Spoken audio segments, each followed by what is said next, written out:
Our next speaker, Rabbi Chanan Morrison. Rabbi Morrison graduated with a BA in mathematics from Yeshiva University. He studied several years at Yeshivat Merkaz Harav here in Jerusalem, the Jerusalem Yeshiva founded by Rav Kook in 1924. He was ordained after completing rabbinical studies in the Or Torah Stone and Midrash Sfardi, the first one in Efrat, the second one in Jerusalem, and the rabbinical seminaries there. Rabbi Morrison taught Jewish studies for several years in Harrisburg, Pennsylvania, before returning to Israel. He's frequently featured on the Torah section of Israel National News website. His work can be read on his own website at ravkooktorah.org, ravkooktorah.org. He has published 2 books on the writing of Rav Kook, Gold from the Land of Israel and Silver from the Land of Israel. Rabbi Morrison will talk on the subject, Tu B'Shvat, the eternal connection of the Jewish people to the land of Israel.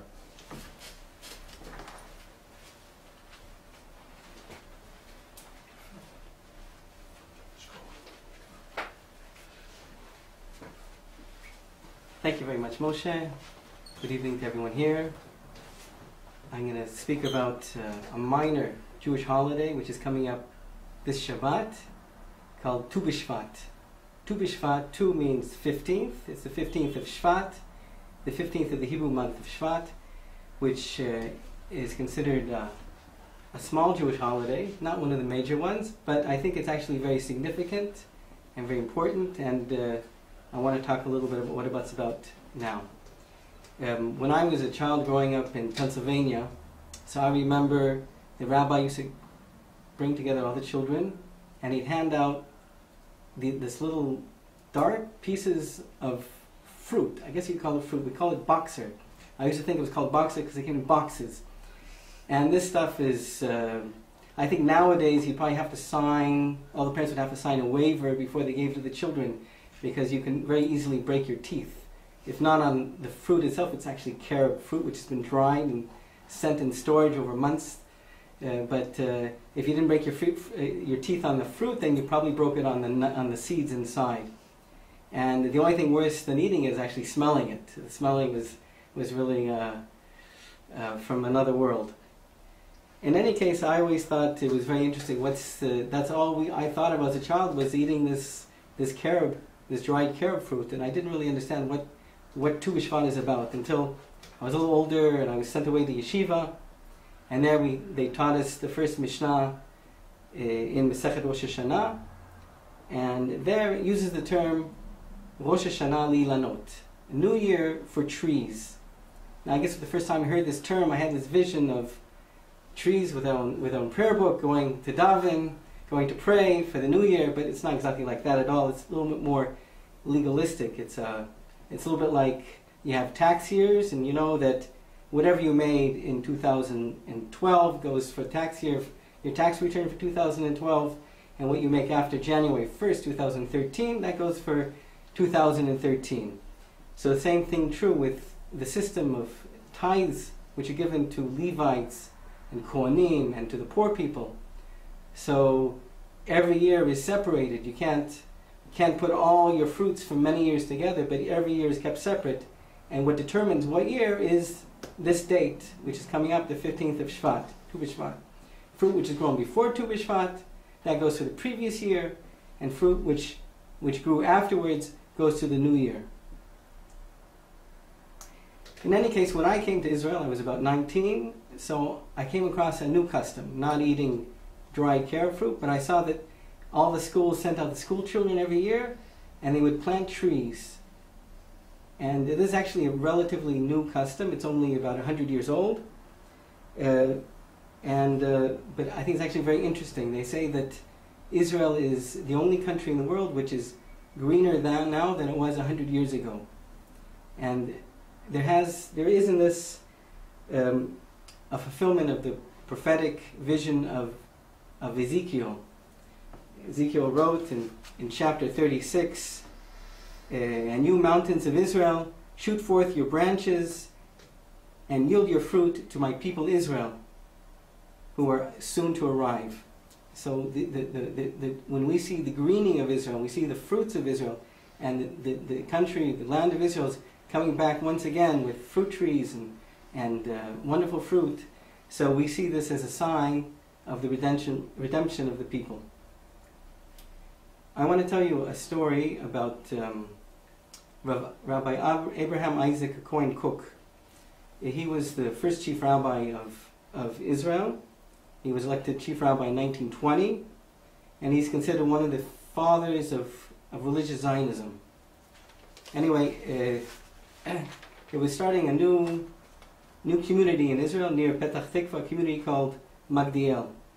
And Rabbi Cook was invited, as chief rabbi, he was invited there to the ceremony of the inauguration of this new community, and the custom was then to plant trees to commemorate the new community. So they gave Rabbi Cook, they gave him a sapling, and they asked him, please put the sapling in the ground, and Rabbi Cook became very emotional. And they saw all of a sudden his hands were trembling, and his face was burning, and he threw away the shovel, and he took the sapling and put it down into the ground. He, with his hands, made the hole and put the sapling in. There was another rabbi there who saw how Rabbi Cook got so excited and so emotional about this tree planting, and he said, what happened? We plant hundreds of trees nowadays in Israel. So Rabbi Cook said, as I was holding the sapling in my hands, I remembered a teaching of the sages. It says in Deuteronomy 13 that we're ubotit bakun, to cling to God. And this is a very difficult to understand verse. How can one cling to God, who is considered a consuming fire? Is it possible, and this is what actually the rabbis wrote, is it possible to ascend to the heavens and cling to the Shekhinah? So rather, the rabbis explained like this. In the beginning of creation, God first engaged in planting. It says he planted a garden in Eden. So too, this is what the rabbis taught, when you enter the land of Israel, you should first also engage in planting. That's what it says in Leviticus 19, when you come into the land, you shall plant all types of fruit trees. So Cook said, when I was holding the sapling in my hands, I remembered these words of the sages, and I felt at that time I was in God's presence. I was clinging to the Shekhinah, and he was overwhelmed with awe, overwhelmed with love for Hashem, for love for God, and he got all emotional, and that's what everyone saw. So for Rabbi Cook, it wasn't just a ceremony of planting a tree. It was a very deep, profound religious experience. For him, he saw planting a tree as fulfilling God's will, as being a partner in this process of the redemption of Israel. So really, I've talked really about two different customs that we have in Tu B'Shvat. First custom is one which is hundreds of years old, of eating fruits from the land of Israel. And this was a custom which we had to express our connection to the land, even if we lived in distant lands, whether it's Russia, or Yemen, or even in Pennsylvania.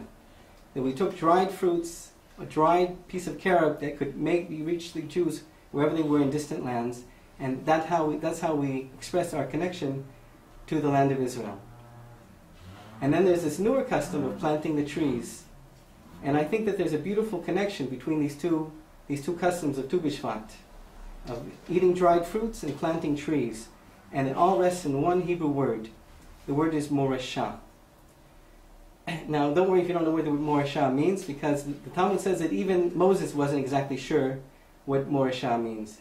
It says in the book of Exodus, chapter 6, God is speaking to Moses. This is what he wants Moses to tell the Israelites. I will bring you to the land that I promised to give to Abraham, Isaac, and Jacob. I will give it to you. I'll give you this land as a morashah. I am God. So morashah sounds like another Hebrew word, Yerusha, which means an inheritance. But morashah is a mem there. It's the causative sense, which indicates that it's not just something I'm inheriting, but it's also something I'm giving over as an inheritance. I'm something which I'm passing on to the next generation. I'm inheriting this, the land of Israel from the previous generation, and I'm safeguarding it, I'm passing it over to the next. So I think that this is really a beautiful expression of these two customs of Tu B'Shvat. Tu B'Shvat is really a holiday which we commemorate the eternal connection of the land of Israel to the Jewish people.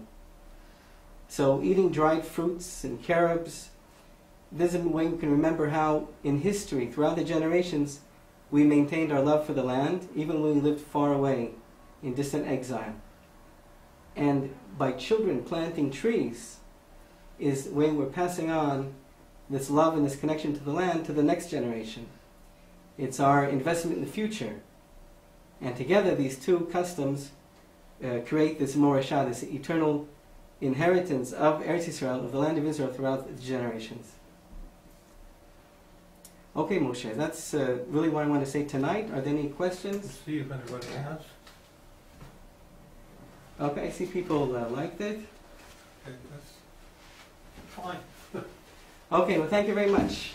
Okay, we thank both Rabbi Chanan Morrison and Phil Chanovsky for their very interesting talks. Let's see if there's any new comments we don't have right now.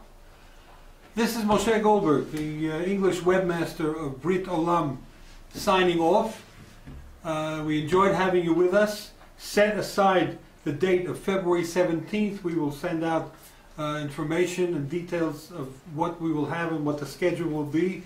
Look for us on the Roku Menorah channel, and we hope to see you and we hope to be in touch with you. Thank you very much for listening. We enjoyed having this session. Thank you.